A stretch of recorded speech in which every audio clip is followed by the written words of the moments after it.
Happy New Year, Chelsea fans. I do not know where to begin with that performance. This feels like a big moment, I think, a landmark moment, unfortunately, for Frank Lampard's time at Chelsea. I fear that this will be the game that people may talk about in a few months' time, maybe even shorter than that if things get even worse, where we look at, it went in the wrong direction with Frank and his time at the club comes to an end as head coach. That's not what I want, but tonight was an absolute shambles, especially that first half. You cannot get away from it. I'm someone who will stress patience. I'm someone who will talk about wanting and craving a long-term sort of project at Chelsea, but I cannot use the excuse of patience and time for some of the defending and the lack of organisation. I really hope Frank in his post-match comments takes responsibility, because if you have one shambolic performance in a season and it's sort of been going all right, I could sort of understand a manager in public, no matter what he says in private, sort of having a go at the players, right, for a lack of desire and willingness to go out there and compete with the badge, and understand that all the stereotypical stuff that you want to hear from a manager, but organisation wise, the team there, two disasters in a short space of time, you look instantly at the coach. I'm no longer looking at the players. Yeah, there were some awful, immature performances out there today. I mean, even from the likes of N'Golo Kante, one of the worst performances I've seen from N'Golo Kante. And I think I said the same thing following Arsenal, but especially his involvement in the third City goal, which was just a calamity of errors. It really does feel like a low point for Chelsea. And as I'm already seeing from The Athletic, Frank Lampard's job under serious threat. It's a little bit weird to me when we're talking about sort of Frank Lampard and his job and sort of Chelsea sacking managers. When I actually look back, and I think you can look back a little way now toward, Jose Mourinho in December 2015. So that's quite a way away now in terms of the last time Chelsea sacked a manager early in the season, or at least during the season. Both Antonio Conte in 17-18 and Maurizio Sarri in 18-19 had some absolutely horrendous performances and results. And I think a lot of us, I think about the Man City 6-0, which I felt a little bit like today under Sarri. Of course, that was away from home. Conte losing 3-0 at home to Bournemouth and 4-1 away to, Watford as well. Sarri, of course, losing 4-0 away to Bournemouth. To me, my biggest concern about today was not that this was like a new low for Chelsea Football Club, was that it felt like we gone back to 2019 or gone back to 2018, and nothing had improved despite all of the summer spend, despite what we saw last season, despite this belief that we are moving in a good direction, despite the fact we started the season in optimistic fashion, that Leeds performance and, being top of the league that night, it feels so long ago. It feels like a different season completely now. And my worry in terms of the board looking at this situation is we've invested heavily in this squad and we are still seeing the same shambolic performances, the type of performances we saw under Conte and Sarri when it was going wrong. And especially with Lampard not having credit in the bank in terms of a CV, like a long-term CV of experience of getting out of difficult situations, that does not help him. No matter what my feelings about him are, no matter what your feelings are about him, it's a terrible, terrible night for Chelsea and for Frank Lampard. Tactically naive, tactically just all over the place. Kevin De Bruyne absolutely destroying us, at false nine. The movement between their forwards was just too good.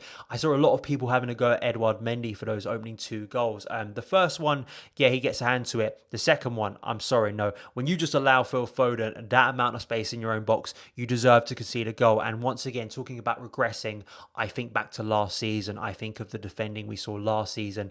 And that opening half reminded me of that. And recent weeks have reminded me of that. Despite the improvement we saw from the likes of, Thiago Silva, Kurt Zouma, Thiago Silva's inclusion in that back four, Reece James, who of course didn't play today due to injury, Ben Chilwell, it feels like I'm seeing the same problems over and over again. And once again, if you're judging Frank Lampard, you want to see improvement in that area, and we're not seeing that. The fact we beat Man City at home last season and outperformed them in that game with a lesser squad, at least we thought was a lesser squad, and did really well against them away from home. Regression again. We should not be being outclassed like that by Man City. A Man City side who had a backup goalkeeper who we didn't test at all day, absolutely disgraceful at home.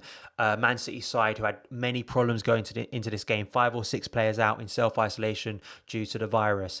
It's just absolutely abysmal all round. I question Frank Lampard's team selection.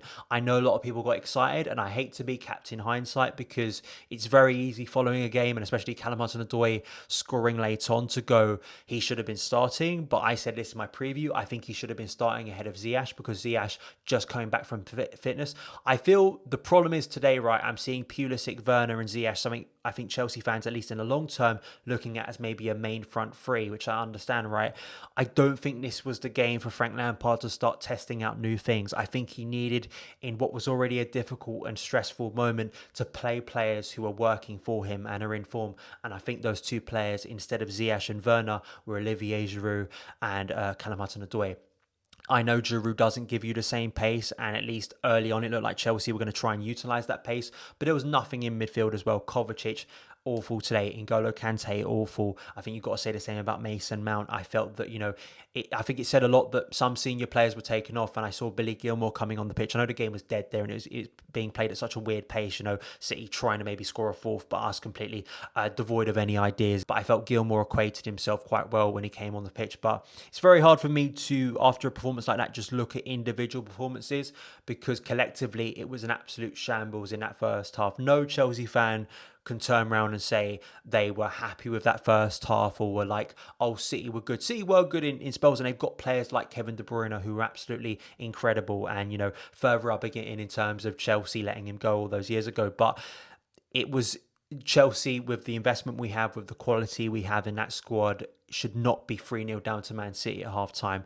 Unless they're scoring free worldies from outside the box, just the defending there was unacceptable. The third goal, the amount of players Chelsea got back but still were unable to keep it out of the net, was absolutely embarrassing. And Frank Lampard is under serious threat now in terms of his job, serious questions about whether he can see this team throughout this season even. Considering how it's gone recently, and if it gets even worse, I think about the upcoming games, I guess winnable games, as you call them, in terms of Morecambe and Fulham. But I even think the Morecambe game, in a sense, is a bit, relevant at the moment, because Chelsea could win that game quite easily with a heavily rotated side. But then you're looking at the Fulham game and the Premier League and Chelsea getting back to winning ways. And it feels like there's a bit of a gap now between those games. Morecambe, will it go ahead next weekend? But even I always feel like the FA Cup third round is a bit of a pause button in the season, and the club may look at that as a moment to do something drastic. I really hope they don't. But after performances like that, after getting battered by Arsenal, who were 15th at the time, losing to Wolves, losing to Everton, that West Ham win is now an anomaly in our recent run of form. It is. Chelsea are losing games consistently now. Don't look sharp in attack, look really unbalanced in midfield, and look chaotic in defence. All the things we thought were rectified during that 17-game unbeaten run. But if you were someone during that 17-game unbeaten run who said, we're not playing anyone of top opposition, we're beating teams we're supposed to, you will feel vindicated right now. And that's what it looks like as each game passes. It looks like that 17 games were an anomaly. They weren't a true reflection of this team's quality, which is such a shame. And I just feel like I'm in the twilight zone. It's Groundhog Day again. Chelsea during the winter absolutely plummeting after an optimistic start. I feel like I've seen the same under Antonio Conte in 17-18, Maurizio Sarri in 18-19, Frank Lampard in 19-20, and Frank Lampard again this season. Something needs to change. Chelsea did not invest all that money in the summer to still find themselves battling for Champions League football. We need to move on from that. You look at Ole Gunnar Solskjaer, what he's doing with Man United at the moment. Sure, he's lost some awful games this season, the 6-1 at home to Spurs. But you see teams like that. I see teams like Aston Villa, who were struggling for relegation last year, surviving on the final day, now look a more cohesive team. Ralph Hasenhüttl at Southampton. I look at Leicester flourishing. All these things, despite my patience and willingness to give Lampard more time and to want to see this go through it and want to see something different from the 2-year cycle and just restarting over and over again, because I still do believe that Chelsea hitting the reset button isn't a magic answer that I think some people think it is. And I do concern with this club sort of mentality moving forward if we don't back a manager after Frank Lampard. In 5 years' time, I do concern we'll still be here saying the same things about another coach. But that's a conversation for another day. This was absolutely horrendous. Frank Lampard has some serious questions to answer about his ability to manage this team going forward. And it's just an awful day, an awful way to start the year. I don't really know what to say. I'm sorry if that was a ramble. I'm not going to say Lampard, in terms of saying in and out. That's not the way I want to talk about managers. I didn't say the same about Sarri. I backed Sarri to the end. I backed Antonio Conte to the end. I backed Jose Mourinho to the end. That's the way I think about Chelsea managers. But you cannot sit here and say this isn't sort of a new low point in the season. And we'll have to see what happens. Let me know your opinions on the game in the comments below. Sorry I didn't delve too much into the game itself in terms of player performances, but I just think a performance of that low quality, it's very hard for me to look at individual moments. And looking at a recent trend of results, there's something more than just what happened today. It's more consistent than that. And it's more concerning than that. Thank you guys. Follow me on Twitter at SonOfChelsea. Hit that subscribe button and also help me out and cheer me up a little bit by hitting that like button if you enjoyed the content. And I'll see you again.